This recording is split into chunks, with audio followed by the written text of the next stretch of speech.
How many tracks do you need to make to create a full-time income? What a great question, because I've just been talking about this with the syndicate members and asking them how many tracks they're making per week. And I'm getting various answers. Some are saying they're doing one and they're not happy about that. Others are saying, hey, they do 3 to 5 and they're rock stars and they're totally cool with it.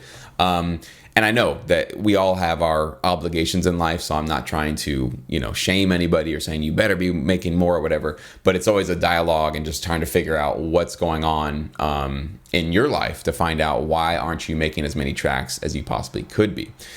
So how many tracks do you need to make to create a full-time income? Well, I wish I could tell you a number like 50, but the world doesn't work that way, and this industry doesn't work that way, because I'll tell you that I think I had it probably at least, I want to say 100 to 150 in my catalog online before I actually even started to see some royalties that could pay any of my bills, right? First couple of royalty checks, like I said, first one was like $14.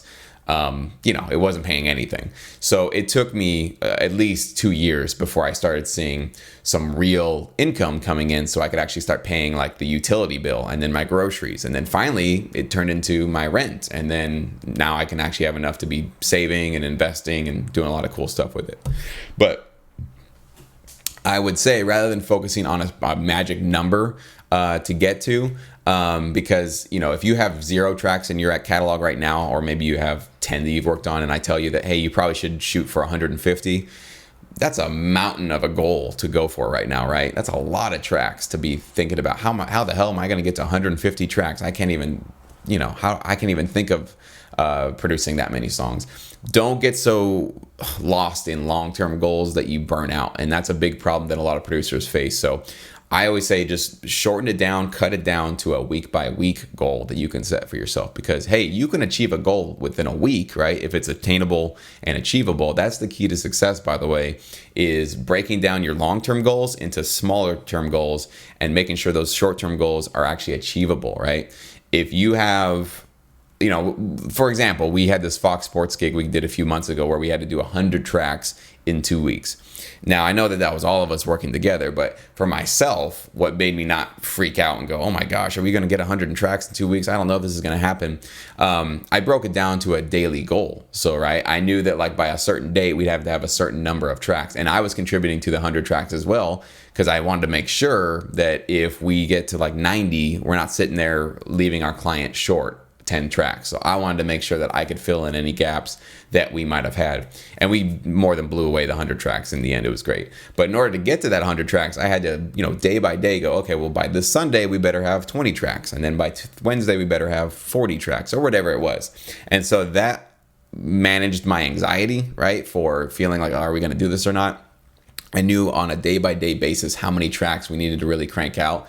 And it also helped with our dialogue between me and the syndicate members, telling them, okay, guys, we got tons of rock, tons of hip-hop, not a lot of pop stuff. We need some pop tracks, so you guys can get on the pop tracks now. So it just helped break things down into small, manageable goals. So by the end of the 2 weeks, we more than nailed the 100 tracks. I think we had like 100 and I think it was 105, 110 or something like that. So we even blew out what we were promising our client.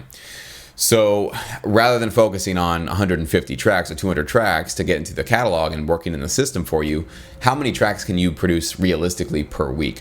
Now, I recommend you try to shoot for 3 to 5 per week. I know it's a lot. I know right now if you're only doing one or maybe even like one every other week, that seems impossible. And you're like, Jesse, I don't have the time to do that. I have a family, I have a job, I have this. I get it, right? I'm not trying to, again, shame you or make you feel bad for the fact that you're not making 3 to 5 tracks a week.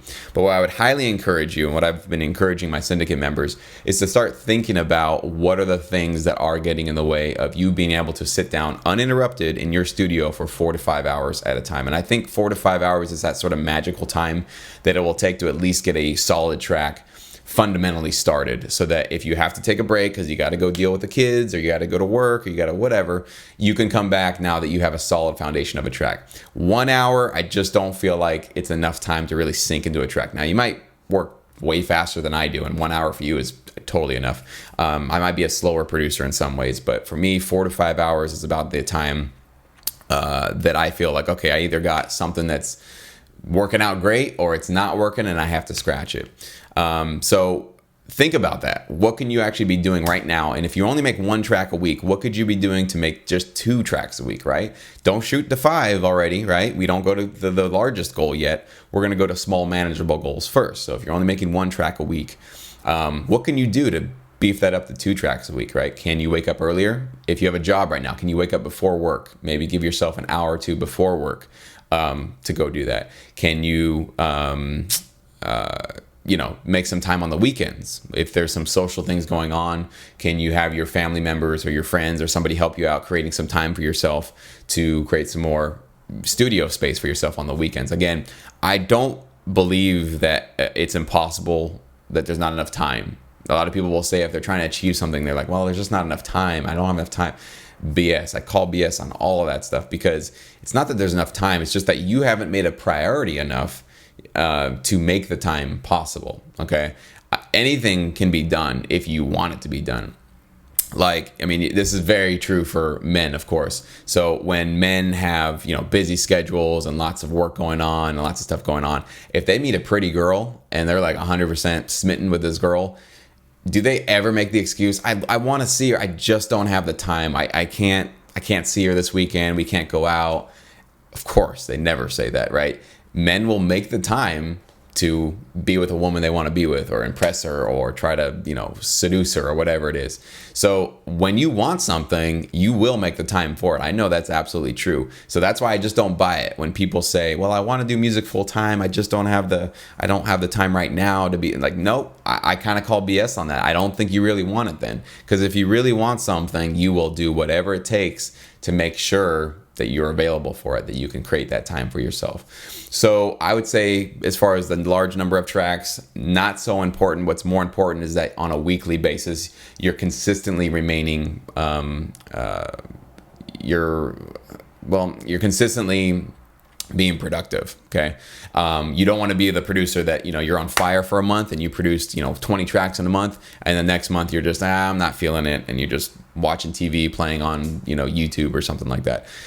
You must be consistent in this industry to have a long-term career, because your contacts in the business, the music supervisors that are working with you, your music library contacts, everybody, if you go cold on them, you go dark on them, and they don't hear from you for a month, they don't see any music from you for a month, there's somebody else that'll be happy to take your place, and they're happy to replace you if you're not being productive. It's not that they're being mean and they're trying to forget about you, but if you're not giving them what they need, they got to go to somebody else. So you have to be consistently reliable. Even if you have a month where you're just not feeling that productive, still at least cranking out 1-2 tracks a week.